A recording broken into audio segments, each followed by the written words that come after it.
Shalom, all praises to Yahweh Bahasham, Yahweh Shai Bahasham, Rakat Madash. Double honors to the elder apostles, the bishops, and the elders of GMS, who rules well, peace, and salutation to the elect. My name is Aina. The title of this video is U.S. Military is Restoring WW World War II era airfields. And basically, the nations are, being gathered together for war, and they're preparing for war. So I got this video pulled up, and then basically he goes into explaining, what's happening over there, regarding the rebuilding of the islands and why it's happening. But basically, it's happening because of Bible prophecy, and the nations will be gathered together for war in the Valley of Jehoshaphat. All right. This is Tinian, a remote island in the Pacific. It used to be home to North Field, the base responsible for servicing the aircraft that dropped the atomic bombs on Hiroshima and Nagasaki. After World War II, America abandoned the airfield to the jungle. It was no longer needed. However, recent satellite images show land clearing work. Military crews are clearing the dense overgrowth to unearth the local infrastructure. The United States is rehabilitating its airbase back to what it originally was to take on a new enemy. The Pentagon hasn't needed Tinian in decades, but China has developed a new class of weaponry capable of striking distant targets, including American bases in the second island chain. So the Pentagon is adapting. To counter China and prepare for possible conflict, the US is turning to a strategy called hub and spoke. This approach is about spreading out resources and assets. And I'll say with President-elect, well, not even President-elect, he's president now, President Donald Trump in office. He has, been making bold statements, and speaking greatly, against the nations, basically claiming people's territory and people's lands. And, pretty soon maybe Taiwan might be next because of the chips. And I believe it was a video, well, not a video, but basically recently they have Taiwan supposed to be moving its chip factories to U.S. anyway. I believe it's in Texas. I believe that the factories are in Texas. I don't know, but China is preparing for conflict regarding that. And that's how maybe these two can start bumping heads. They're already bumping heads with the trade war that's happening, but Taiwan could become a key place that causes China and America to really go at it and become frenemies, whatever the case may be. So anyway, across a larger area instead of keeping them all in one place. So if a major American base came under threat, the local aircraft would fan out to a network of smaller sites. This would keep America in the fight through its readily equipped smaller bases. Meanwhile, the larger base would maintain itself as a forward deployment hub to the smaller bases, which would throw a wrench in the enemy's targeting processes. And so, as China's arsenal expands, American engineers are scrambling to revive World War II era airfields in the Pacific, of which there were 93 during wartime compared to just 33 today. However, most of these old, forgotten air bases are located on non-US territory, countries with whom Washington isn't. All right, so he said most of those bases are now located on non-U.S. territories, and he's going to say now bases that basically USA is no longer friendly with, and that goes into these NATO nations hating the horde, and basically, the philosophy of Esau Edom and the wine that he's put out, is causing the nation to be angry and upset at him, and now you have Donald Trump, this cruel Lord, doing what he's doing, upsetting the nations, claiming everybody's territory and standing for Israel. Habakkuk 2:5, it says, yeah, also because he transgresseth by wine, which is his philosophy, laws and different things that he's passing. It says he is a proud man, now that keepeth at home, who enlarges his desire as hell and is as death and cannot be satisfied, but gathers unto him all nations and heapeth unto him all people. Right. So this is Esau Edom, and this is how he's moving, right? And Trump is getting orders from up top. The banking elites is pretty much telling him what to do. Right. And you can see that. Benjamin Netanyahu visited Trump, and Trump was, pulling out chairs for the man and all of that.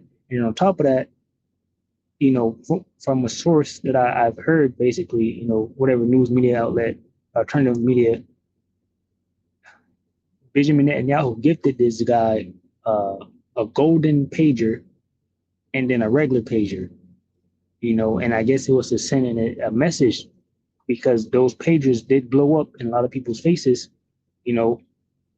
So I guess it could have been a message to Trump, as in to keep in line, or it could have been a message to the people watching that seen him give that, to Trump, as in like we don't give a fuck, we're about to basically come down with great wrath and accomplish everything that we want to accomplish, right? And take all you guys' land, and do whatever the hell we want to do because we're the devil.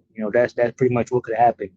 You know, it's like a message to the world, pretty much, because as it says here, Habakkuk 2:5, yeah, also because he transgresseth by wine, he is a proud man, right? Neither keepeth at home, who enlargeth his desire as hell, and that's death, and cannot be satisfied, but gathered unto him all nations and heapeth unto him all people. And that's pretty much what's been happening, right? Because the people that run the world are the JWOs, right? The banking elites. And you have a hub, one of the hubs, Israel, this guy, Benjamin Netanyahu, they took over Syria, and now they're trying to expand their borders and things like that, so very safe. Hold on. It says, shall not all these take up a parable against him and a taunting proverb against him and say, woe to him that increaseth that which is not his, how long, and to him that ladeth himself with thick clay, which is that debt, right? But basically these different nations, and I'll get it right here in verse 8.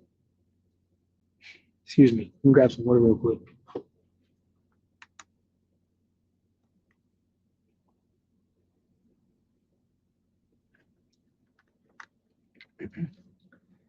Verse 7, actually. It says, shall they not rise up suddenly that shall bite thee, and awake that shall vex thee, and thou shalt be for booties unto them? It says, because thou hast spoiled many nations, all the remnant of the people shall spoil thee, because of men's blood, and for the violence of the land, of the city, and of all that dwell therein. Right? So that's the point. Basically, these different nations are going to come together and spoil Babylon the Great and come against Babylon the Great. Excuse me. And, sorry about that. Slovakia. And we're already seeing that, how Trump is moving. Trump is, what is that? Matter of fact, we're not going to get it. But basically, yeah, we're going to get it because Trump has been in there saying different things, basically lying, saying that he's in contact with different people, saying that he's going to send, the Palestinians over here or do that, or saying we're going to send to Saudi Arabia, which is a lie. Everything that he says pretty much is a lie. He's saying that he's in talk with Saudi Arabia. Then the next day, Saudi Arabia came out saying, no, that's not the case. We don't agree with this guy.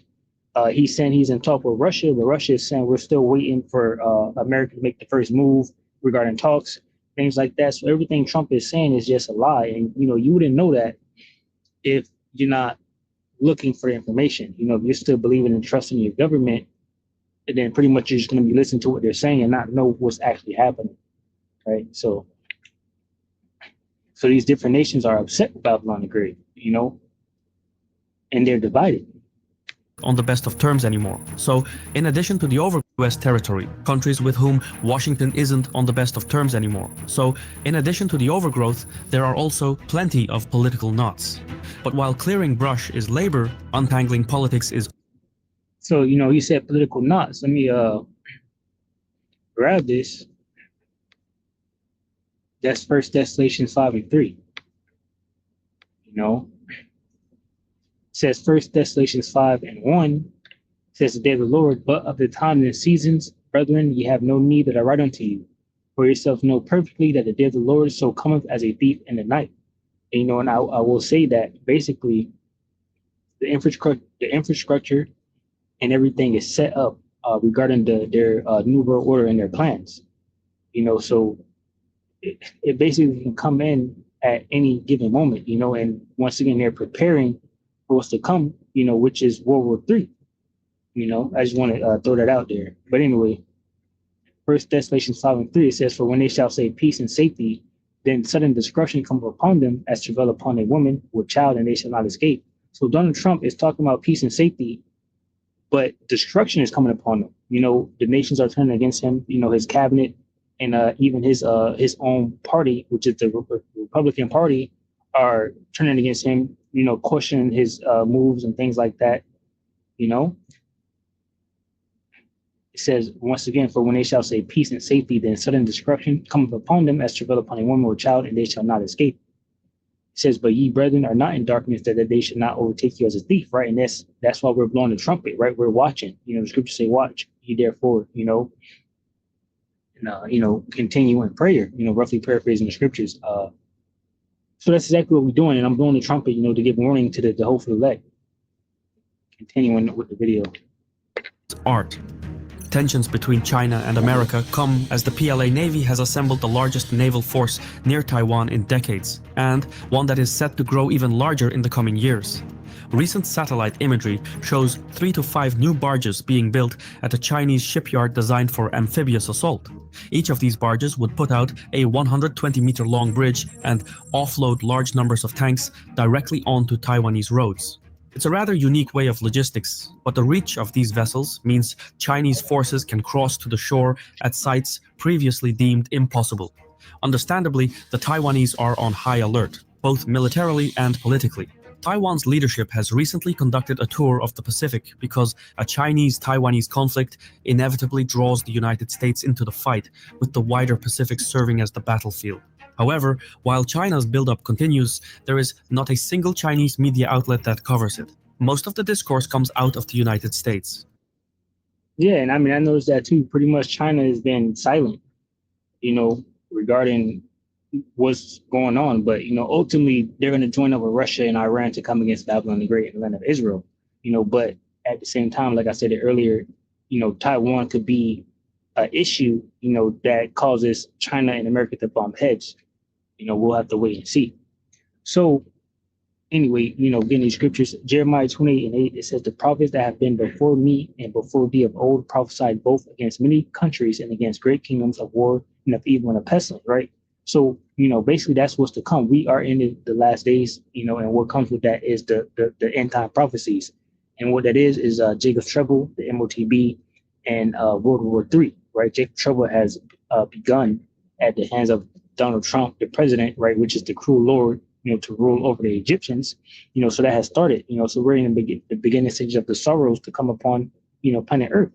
And what's next? Civil unrest, sedition, martial law, famines, and then basically, the MOTB to be issued to bring in that order, that comes after the chaos, and then war. This is Proverbs 21:1. It says, the king's heart is in the hand of the Lord, Yahweh, Bahasham, Yahushai. As the rivers of water, he turneth it whithersoever he will. And basically, that's exactly what's happening. I read 1 Thessalonians 5:3. Before Trump took office, China said we're open for talks regarding peace. Russia said we're open for talks regarding peace.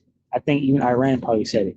We're waiting to see what happens, who gets elected, and what Trump does before striking Israel, which never happened. The retaliation strike never happened.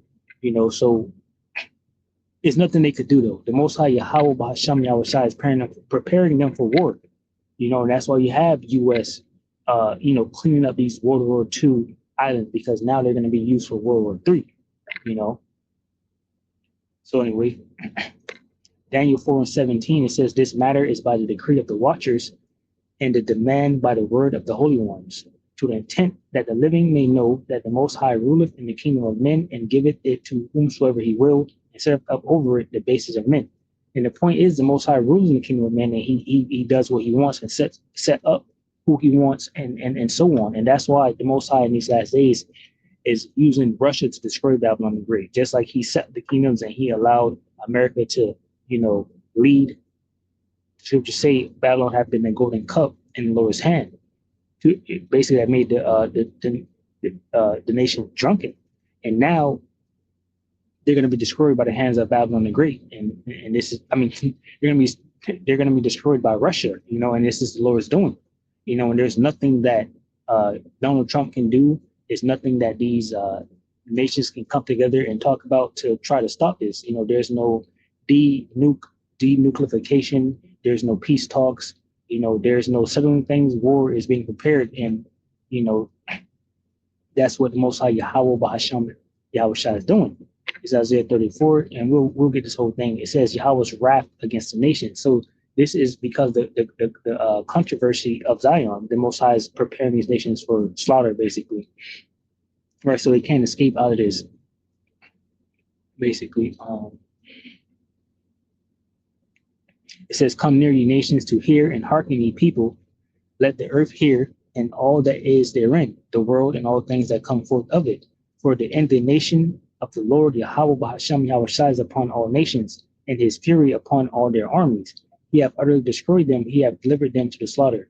Right? So the scriptures, thus saith the Lord, the scriptures are written, and therefore it will come to pass, right? So the prophecy is already written that these nations will be destroyed, It says, "Their slain also shall be cast out, and their stench shall come up out of their carcasses, and the mountains shall be melted with their blood.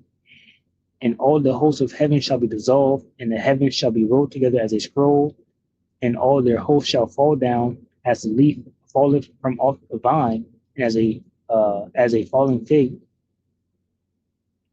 from the fig tree." And basically the nuclear missiles is what's going to cause this, the heavens to be rolled together as a scroll. Because if you ever seen a nuclear missile, on TV or documentary or whatever the case may be, when it hits and it drops, it rolls together as a scroll in the sky. So it looks, because the prophets of old, seen visions of the day of the Lord, basically the destruction. And this is how, they described it.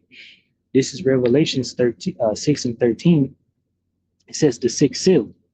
So basically we're going to, the hopeful elect will be saved in six troubles, because, let me see. Basically, the nuclear missiles is gonna strike. Job says that we will save him. Grab real quick.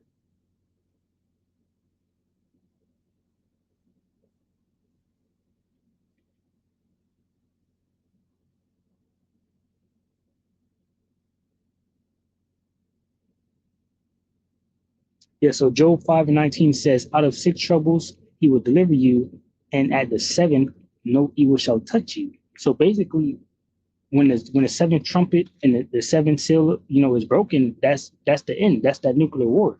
But right in the midst of that, we will be saved. Right between the sixth and the seventh.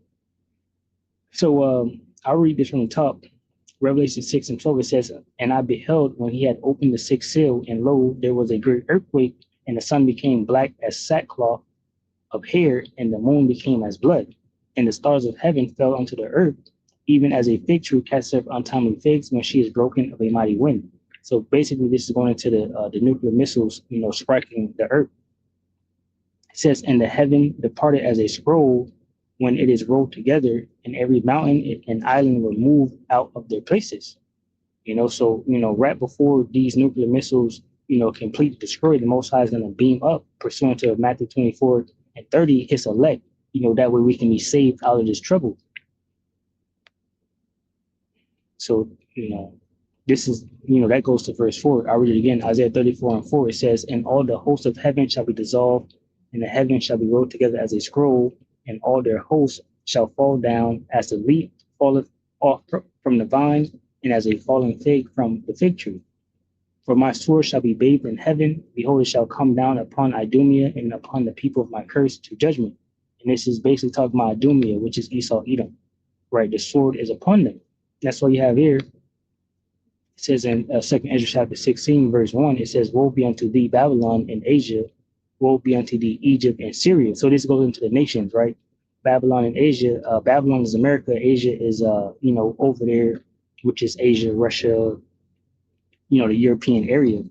And then you have Egypt and Syria. It says, "Gird up yourselves with cloths of sack and hair. Bewail your children and be sorry, for your destruction is at hand.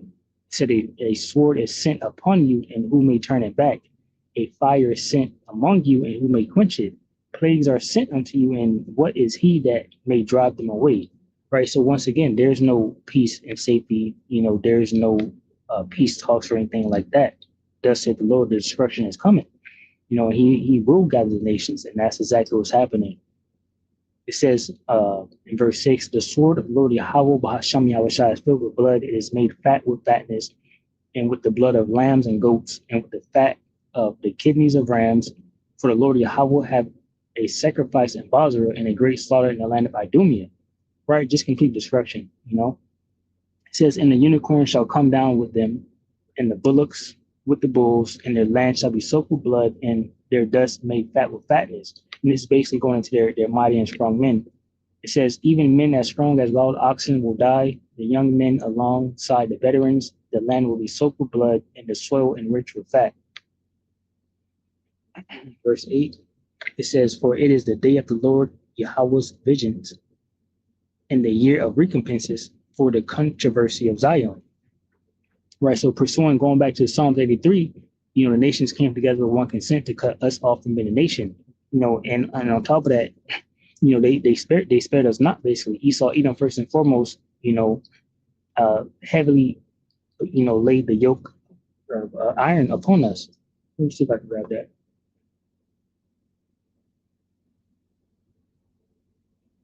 Very heavily.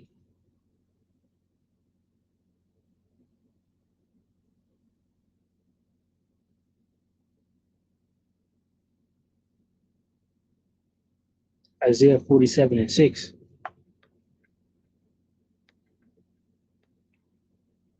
This also goes to destruction of Babylon,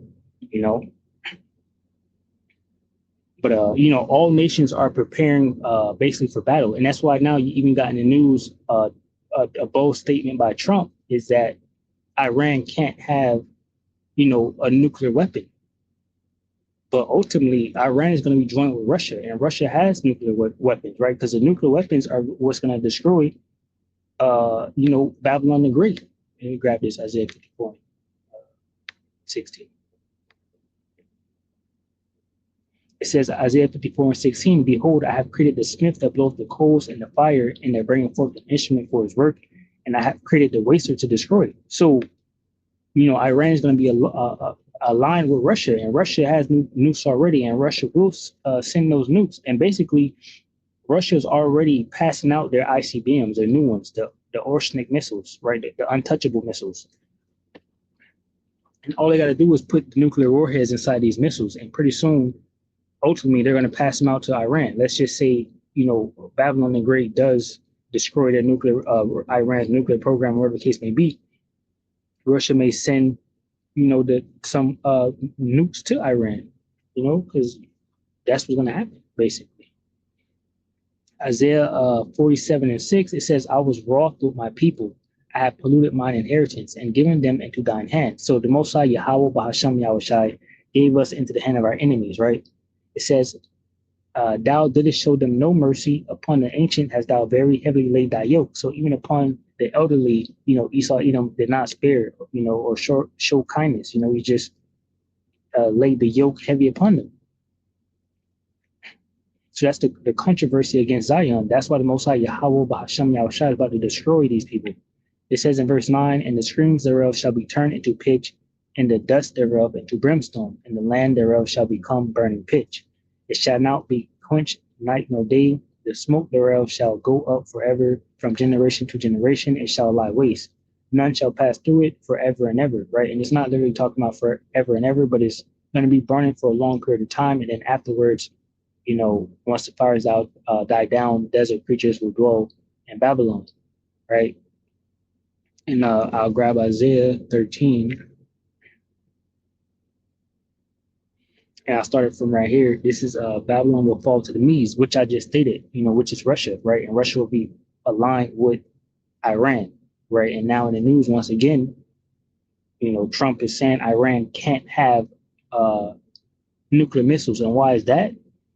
Because basically they're preparing their war, against each other. The Most High Yahweh Hashem is preparing the war for them against each other, but at the same time, they're doing things to lead up to that. And what's leading up to that? And that goes to Habakkuk 2:5. It says, yet also because he transgresseth by wine, he is a proud man, neither keepeth at home, who enlarges his desire as hell. So their plan is to continue, because right now in the news and what's happening in the world, they have already basically dismantled Syria, right? The president or whoever was over Syria is now hiding in Russia.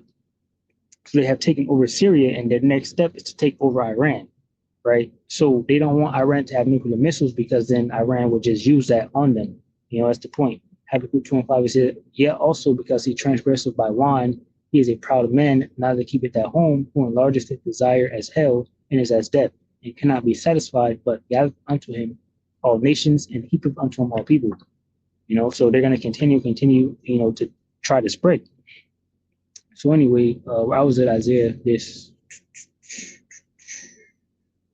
13 and 17 says, "Behold, I will stir up the Medes against them, which shall not regard silver, and as for gold, they shall not delight in it. Their bows also shall dash the young men to pieces, and they shall have no pity on the fruit of the womb. Their eyes shall not spare children. In Babylon, the glory of kingdoms, the beauty of the Chaldees' excellency shall be as when Yahweh overthrew Sodom and Gomorrah. It shall never be inhabited, neither shall it be dwelt in from generation to generation. Neither shall the Arabian pitch tent there, neither shall the shepherds make their fold there. But wild beasts of the desert shall lie there, and their houses shall be full of doleful creatures, and owls shall dwell there, and satyrs shall dance there. And the wild beasts of the island shall cry in their desolate houses, and dragons in their pleasant places, and her time is near to come, and her days shall not be prolonged." Right? So, things are happening at a rapid pace. Esau, Edom is coming down with that great wrath, It's like, let me back to where I was at. It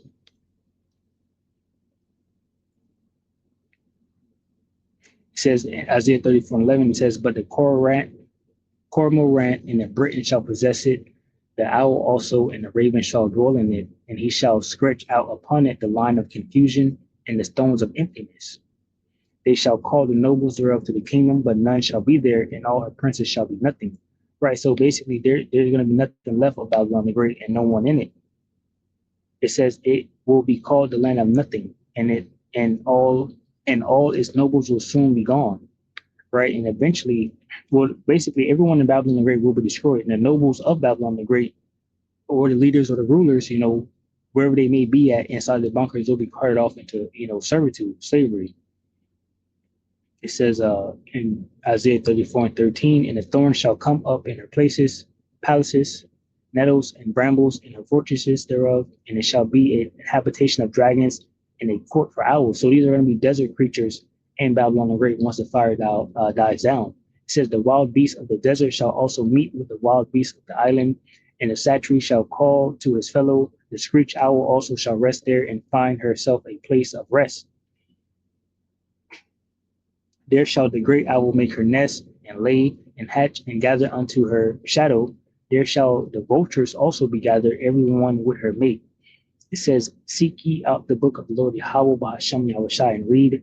No one of these shall fail." Right? So basically, what's written will come to pass, right? It won't fail. There's nothing that can be done to stop this. It says, "None shall want her mate, for my mouth it have commanded, and his spirit have gathered them. And he have cast the lot for them, and his hand hath divided it unto them by line. They shall possess it forever. From generation to generation shall they dwell therein." So the creatures are going to be here forever. Let me grab the last two in NLT. Isaiah 34:16 NLT, it says, "Search the book of the Lord Yahweh by Hashem Yahushai, and see what he will do. Not one of these birds and animals will be missing, and none will lack a mate. For the Lord Yahweh hath promised this, his spirit will make it all come true." Right? So basically, in order for these animals to get here and dwell in the desert, America, Babylon the Great, what you see every day when you wake up and look around, all of that has become a desert. It says he has surveyed and divided the land and deeded it over to those creatures. They will possess it forever from generation to generation. So thus said the Lord, Babylon the Great will be destroyed, and ultimately he's gathering the nations. So Lord willing, this video was edifying, and you got some meat from it, you got some milk from it, and with that, I'll say Shalom to the elect, which consists of men, women, and children. Shalom.